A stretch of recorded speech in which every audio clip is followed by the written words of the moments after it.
NARCAN has been approved for sale over the counter. Find out more next. Driving the wrong way, here's how it is prevented. I have more later tonight. Kilts, bagpipes, and dancing. More on this North Texas festival later in the show. Broadcasting live from the University of North Texas. Good evening. Thank you for joining us on ntTV Nightly News. Nightly. I'm Naomi Sanchez. And I'm Mauricio Ortiz-Segura.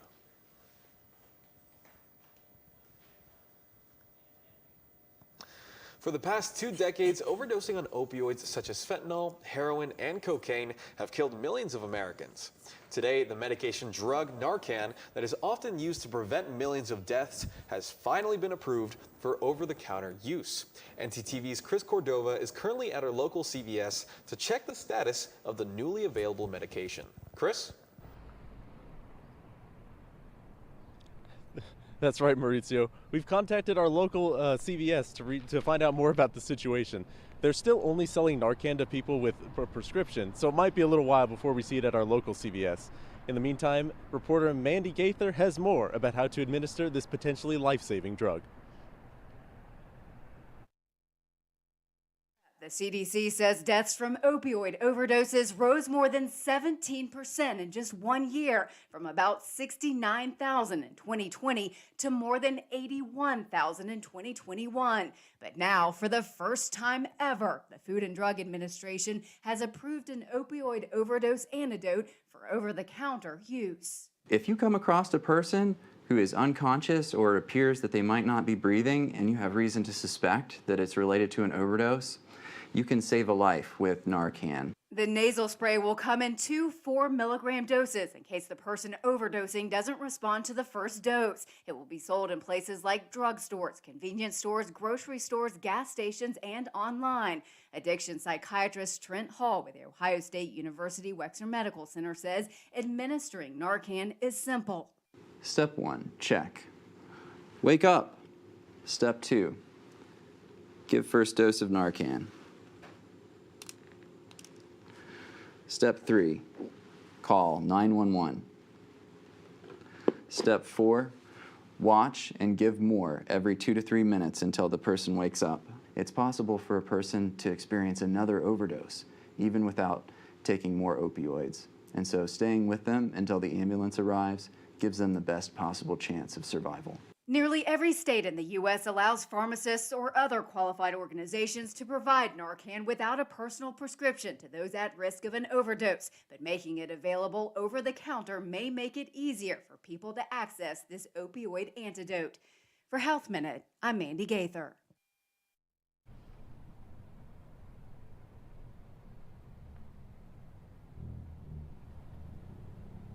All right, Noemi and Mauricio, we'll follow this story for you and update you as the situation changes. Back to you guys at the desk. Thanks, Chris. But it isn't just the dangers of drugs or overdosing that has people worried. Arkansas is the latest to target big tech companies over mental health concerns of its users.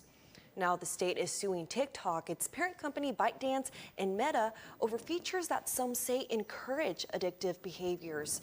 The like button and photo tagging are the focus of this argument. Some people feel those features influence users' feelings and mindset. They argue this violates the state's deceptive trade practices. Arkansas is also accusing TikTok for misleading users by claiming it's suitable for all ages despite the variety of its content. It can include profanity, substance abuse, and nudity. The state is seeking billions in potential fines, but so far, no comment has been made from the company. And with so many technological challenges, artificial intelligence is putting one clothing company into hot water. Levi's recently announced a plan to use artificial intelligence to create models with different body types to supplement its human models. Now, they're facing intense backlash, with some comparing it to using digital blackface on models. Levi's has responded to the criticism, saying Levi's is not using artificial intelligence as a way to substitute real diversity, and declared that it was committed to working with the diverse models to tell the authentic stories. So Noemi, how did you feel about the weather coming into work today? You know, I'm always wondering whether it's going to be hot or it's going to be cold, and it was just freezing just a few nights ago, and now we're back to perfect spring weather. I mean, what's going on? Can I have one more day of normalcy? I mean, I can tell you, you just never know what you're going to expect, and I clearly don't have the answers for you, but I know who does. Our own Kayla Bumpus can tell us a little bit more of what the weather is going to look like tonight and tomorrow. Kayla, what can you tell us? I agree, you guys. This weather has been giving me whiplash. Let's take a look. Right now, it is 61 degrees Fahrenheit, feeling a little bit warmer at 62. Wind speeds fairly moderate at 9 miles per hour and cloudy skies. Tonight, it's going to cool off a little bit to 59, feeling a little cooler at 57 with cloudy skies. Tomorrow, it's going to warm up a little bit to 66 degrees Fahrenheit, feeling a little warmer at 68, and wind speeds are going to pick up to 16 miles per hour. In the afternoon, we can anticipate thunderstorms, so be aware of that. That's all I have for now. Stick with us for this week's full weather. Back to the desk. Thanks, Kayla. The U.S. has been rocked this week by yet another school shooting, causing an uproar speculating on when the government will step in to combat gun violence. To add salt to the wound, the Center for Disease Control recently found firearms to be the new #1 cause of death in children and teens.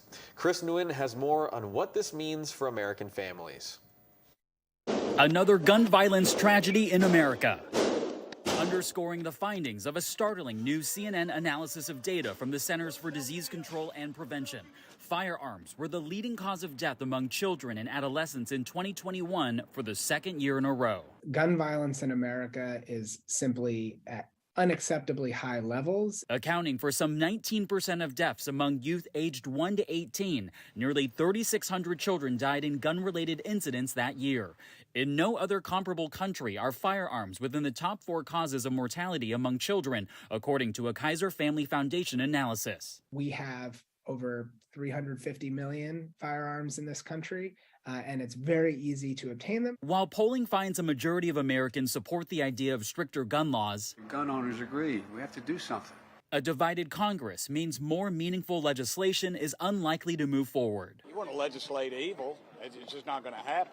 The laws don't work.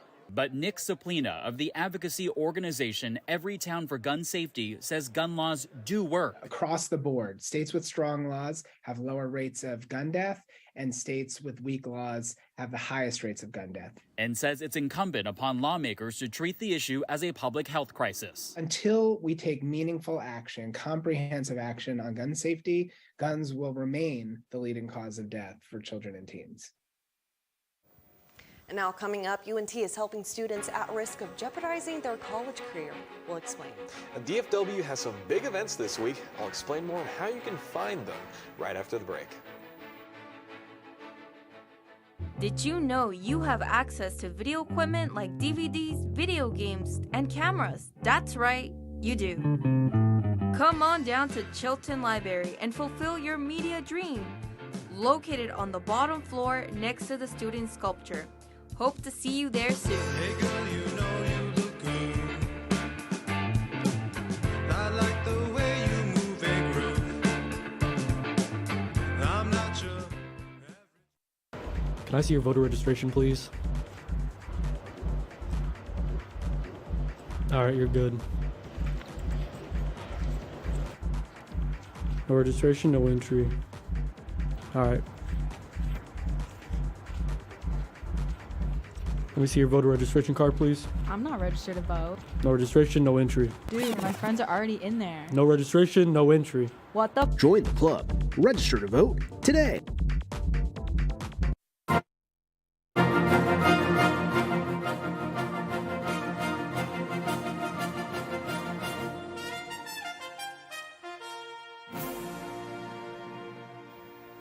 Thank you for staying with us. Wrong way crashes, we've all heard of them, and there are incidents that take the lives of so many every year. Now, TxDOT is addressing this issue by announcing its plan to invest $24 million over the next 3 years to improve road safety in North Texas. Here's more on the initiative focused on decreasing wrong way drivers from colliding. Exit ramps like this one that you will see all across North Texas, and what you'll notice is that each one has signs and pavement markers in an effort to signal wrong way drivers from entering. But despite these efforts, wrong-way crashes are still an unfortunate fear many North Texas drivers have to live with. Sho Williams, an Arlington resident, says he himself has encountered a wrong-way driver. He believes preventative road systems would help. There's no dollar amount that you can spend that's worth a life. So spend all you can spend, do whatever you got to do, get your research together for the sake of everyone. According to TxDOT statistics, the number of wrong-way fatalities in the Dallas area stood at more than 15 by the end of last year. That number was more than each full year from 2017 to 2021. Additionally, there were more than 24 deaths within the 4 major North Texas counties in 2022. This puts the number of fatalities last year at a higher number than previous years. In order to prevent these kinds of scenarios, TxDOT began a 5-year pilot program at 24 exit ramps along 2 sections on I-30. In this video by TxDOT, we can see one of those ramps put to the test as a wrong-way driver enters this road, activating one of the detection cameras that quickly turns on its lights and sends a notification to TxDOT's operating center. In a matter of seconds, the driver realizes they are going the wrong way and quickly self-correct. Scott Cooner, an engineer at Texas A&M Transportation Institute, tells us he believes this kind of technology is the future of road safety. We want to first detect the vehicle, then we want to have some sort of active warning to that wrong-way driver.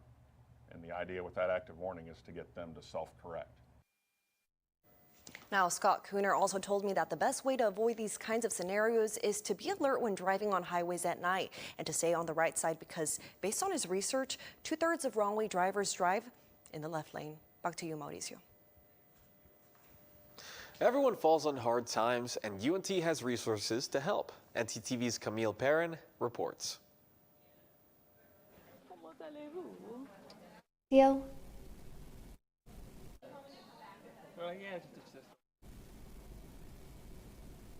Thanks, Mauricio. UNT President Neil Smatresk announced that the University of North Texas's President's Fund helped 55 students stay enrolled this semester. The fund has given $27,000 to students in need to keep up with bills and make their ends meet, such as keeping gas in their tank, a roof over their head, or anything else they could possibly need. Awards are typically $500 each. To access emergency funds, students apply by submitting the application at unt.edu/staygreen. The fund is open online for donations at GiveMeInGreen at unt.edu. Back to you at the desk. Thanks, Camille. Now, we all know that owning a pet is great for reducing stress and improving your mental health, but new research is showing that it can be good for your child's health too, in more ways than one. Cats and indoor dogs may help prevent your children from developing some food allergies by strengthening their immune systems. Children exposed to animals in a home have a 16% lower chance of developing food allergies compared to children in pet-free homes. Kids living with cats were less likely to develop egg, wheat, and soybean allergies, while those with dogs were less likely to have egg, milk, and nut allergies. Just one more reason to consider adopting a pet. And now, Mauricio, as we head into the weekend, I know what I want to know. I want to know what the weather's going to be like Friday and Saturday. I know. I've been seeing all those clouds storming overhead, and I'm really thinking if it's going to rain all weekend. So why don't we go with Kayla Bumpus to see just what our weekend's looking like in our full weather report. Kayla?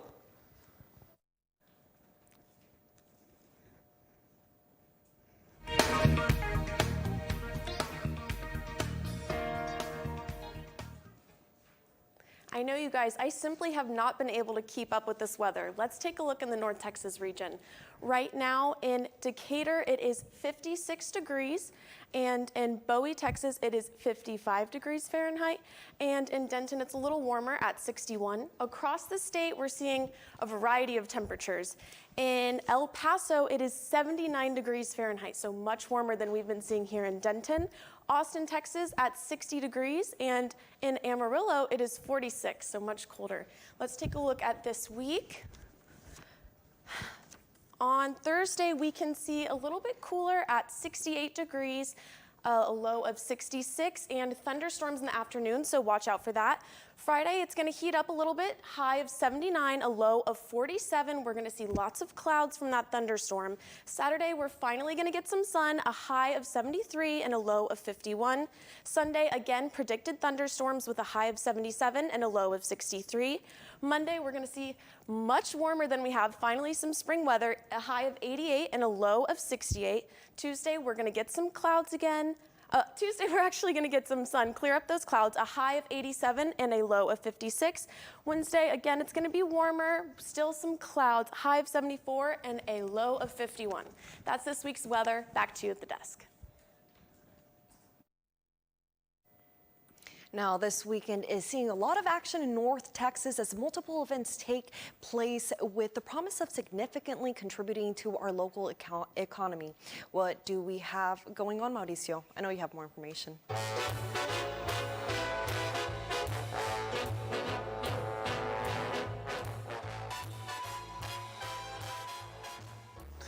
Well, Noemi, we have a bunch going on. The NCAA Women's Final Four is coming to Dallas this year, and with it is an abundance of fun events that you won't want to miss out on. You can catch all the teams in the Women's Final Four on the court, practicing for their games, and can also get involved in some fan activities and promotions during the day on March 30th from 11 a.m. to 3 p.m. If you're a party animal, then you're definitely going to want to check out the party on the Plaza that will have numerous celebrations at Victory Plaza in front of American Airlines Center with music, games, Final Four merch, food.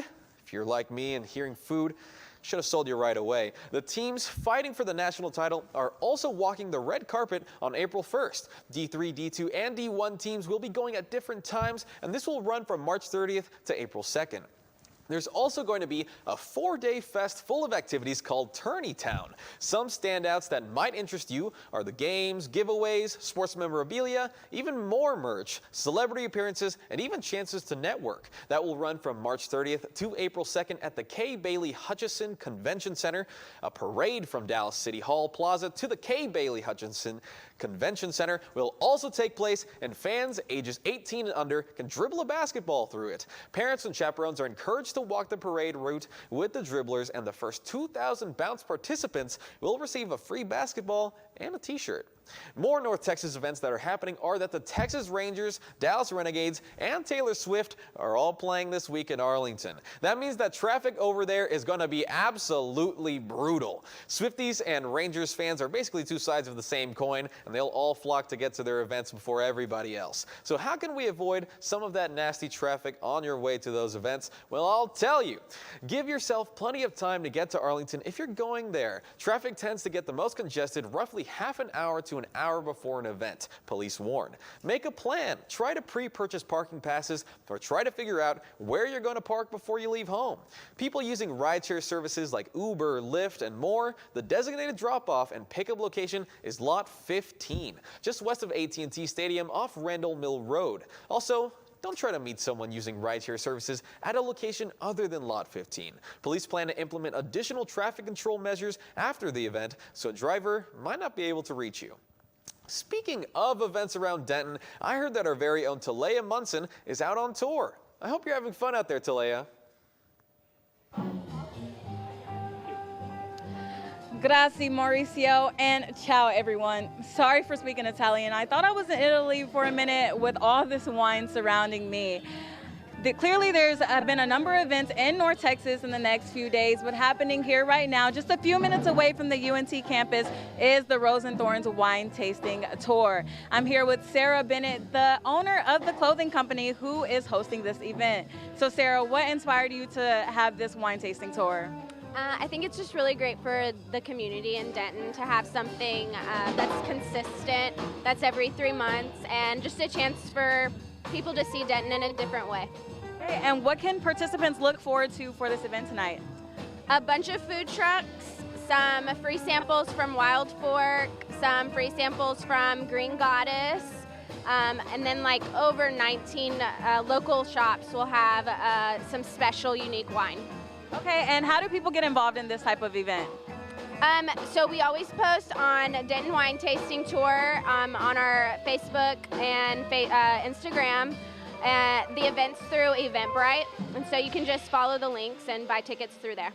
All right, well, thank you, Sarah. So this tour is located at 110 West Hickory Street in Denton Square. You can come on over and sign up before 7, but the tour lasts until 9 o'clock, so come on over and enjoy before you miss out. That's all I have for you. I'm Talea Munson. Back to you at the desk. Thanks, Talea. When we come back, your favorite cookie takes on a brand new taste. We'll explain. And we'll also be sharing the story of 2 sailors become saviors and found some friends along the ocean blue. Find out how right after this. Has the weight of stress and anxiety ever felt too heavy to overcome? Wish there was a safe place to confide in? Wish granted. At UNT, we offer counseling and testing services to students located on the 3rd floor of Chestnut Hall.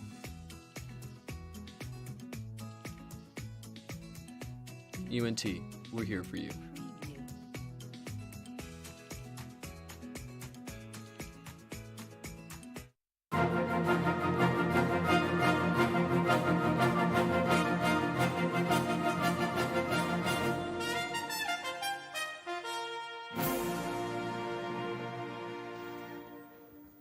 This is a story of pleasure cruise on a sailboat that turned into a rescue mission and the lifelong friendships that were formed as a result.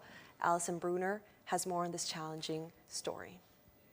Mark Moriarty from Muskego set sail with his son-in-law, who's been sailing for decades. They were on his boat, the Rolling Stones, in early March. It was supposed to be a routine trip across the Pacific with friends and family from Wisconsin. It was just, a routine 21-day crossing of the Pacific Ocean on the sailboat, which I guess people do all the time. This is the first time I did it. However, halfway through the trip, they got a message from a friend talking about 4 people who needed to be rescued after a whale sank their boat. He got a message from a buddy of his that was actually 800 miles in front of us that said, hey, you should check this out because I think you're in the same neighborhood. The Wisconsinites quickly changed course and started the rescue mission. So we responded immediately and throttle up the engine. So we were flying to go get these guys, but we were 65 miles away. And this emergency, quick response rescue took 9 hours for us to get to them. Moriarty sharing this video that captures the seconds leading up to the rescue. We have 4 people in a small life raft and a dinghy. Their boat capsized, I think, because of some whale incident. We'll have to find out. Think of the cable thing. Welcome aboard. And we were triangulating where they were when it went down and the direction that the currents were taking and the winds. And so we were using a lot of technology. And we kind of made a beeline towards where we thought they were going to be. And it turns out we hit it pretty close. Moriarty credits the crew of the Sunken Rain Dancer for their preparedness. That beacon light was a godsend. Then it was a question of how do we do the rescue because we've never done this before. About an hour after spotting the crew, they got them aboard and gave them a Wisconsin welcome. So we made sure that they had something to eat. We figured out some dry clothes. A moment Moriarty will never forget. Turns out just crossing the Pacific with my son-in-law would be a moment I'd never forget. And then Jeffrey typically ends up ratcheting it up and making the experience even bigger. And he did it this time too. 9 days later, they arrived back on land from a trip that was anything but normal. And it turned out to be kind of a life-changing event for us. So it was just fun to get to understand their stories and now create this friendship that will endure for probably forever. Well, guys, that was definitely a happy ending to such a stressful situation. I'm just glad everyone made it safe. I know, and speaking of adversity, and our UNT basketball team actually made it to the NIT championship in Vegas. Woo! We're so happy. Exactly. So, Amanda, what comes next? We've got the NIT finals tomorrow night, as well as opening day for baseball. So it's a really exciting day for baseball fans and the Mean Green faithful. More to come after this.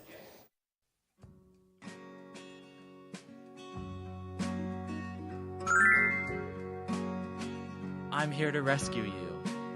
Oh, my prince. No so fast.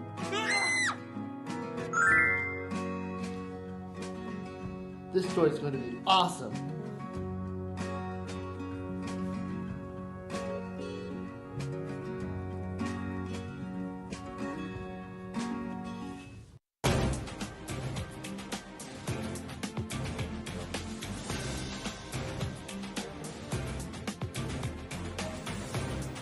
Opening day for Major League Baseball is finally here, and the Rangers are ready to prove that the stars at night are bigger and brighter right here in Texas. Familiar names of Josh Young and Martin Perez will be back in action, while new acquisitions like Andrew Heaney and tomorrow's starter Jacob deGrom suit up in Arlington as the good guys for the very first time. This stacked Rangers roster looks to hang with the other AL West teams like the Houston Astros and Seattle Mariners in a season that has everything pointing in the right direction. They take on the National League champion Philadelphia Phillies tomorrow at home with the first pitch set for 3:05. The Mean Green men's basketball team has made it to the finals of the National Invitation Tournament for the first time ever. They faced Wisconsin Badgers last night in the semifinals and were down by 12 points at halftime, but with just over 2 minutes left in the second half, Reuben Jones tied the game up, followed by a layup from Mulai Sissoko to put the Mean Green ahead. Wisconsin was held scoreless for the last 9 minutes, and pieces fell together perfectly for the Mean Green to clinch their 30th win of the season, a new program record. They will play Conference USA opponent UAB in the finals tomorrow night on the season, where they are 2-1 against the Blazers, losing to them only in the conference tournament. That's all I have for sports. Back to you guys at the desk. Thanks, Amanda. And as good as it is for our wonderful team to reach the NIT finals, I think there's something even more wonderful: chocolate cake. I don't know, Mauricio. I'm more of a cookie person.